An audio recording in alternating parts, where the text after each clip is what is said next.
Hey everybody, what's good with you? It is Friday, Friday, Friday. Congratulations, friends. You have made it through another work week. Educators, we have made it finally to spring break.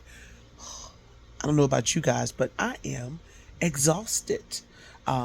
It was also AP Appreciation Week this week. So shout out to all the folks that showed me some love this week. I greatly appreciate that. I got some cake. I got a card. And the cool part about the card, it was saying how you can't spell appreciation without AP. I thought that was really cool. So thank you for that. If I had to title this 5F Friday this week, I would just have to say fight. Okay. And excuse me, if you ever been in a situation where you're trying to figure out if the Lord is real, if you should say something, if you're in the right spot in the right moment, I'm just telling you, like, you should probably ask him for this clear moment, okay? But also you should ask him, or stay still. You know what I mean? So stay still, because it says in Exodus, be still. It says in Psalms, be still. It always talks about how the Lord will fight your battles. And I saw this come to fruition this week. There have been so many times when I wanted to say something, like, and get my point across, and really just be like, like, that's not what happened, or like defend my people, and I didn't have to do it this week. Why? Because somebody else did. And it was a beautiful thing.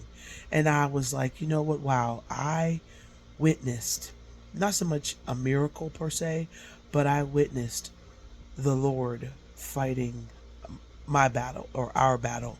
And I didn't have to do anything. I didn't have to get ugly. I didn't have to get nasty. I didn't have to, lose who I am, or what I'm trying to do. The other person didn't have to lose who they are, what they're trying to do. Like, ultimately it was a beautiful thing. And not only that though, but the message was clear, and it was loud enough for other folks to hear it. And so just know, if you're doing stuff in, because they say character is who you are when no one's watching. And so lots of times we do lots of things for people just because it's a part of our character. And when it's a part of your character and you try to be a good person and you try to be genuine, it makes some folks uncomfortable. Why? Because they're not familiar with somebody actually being this nice, or this upbeat, or this genuine.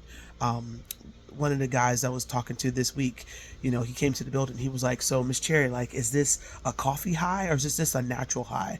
And I said, I like to be somebody who influences the energy in the room. He was like, well, you're certainly doing it. So, but I said all that because sometimes when you're naturally a cool person, like, it just makes other people uncomfortable until they can realize that you're not out to get them, and they can get over their own ego and their own jealousy and their own everything. And so I'm just telling you that if you sit still, if you just keep your mouth shut, if you just don't say a word, if you really and truthfully just give it over to him, he will fight your battle. Just be still, okay? Because, yeah, I saw it full circle this week, and I now understand why he says be still. I now understand why he says he will fight our battles. And I now understand the whole entire purpose of not losing who Ebony is just because I want to try to defend my honor, because he will defend it for you. Okay. So, this week, get some rest this week, teachers. Everyone else, leave the teachers alone. How about that? And of course, if no one told you they love you today, just know that I do. Hope you have a fantabulous weekend. Stay dry, all right? And we'll see you next week. Bye now.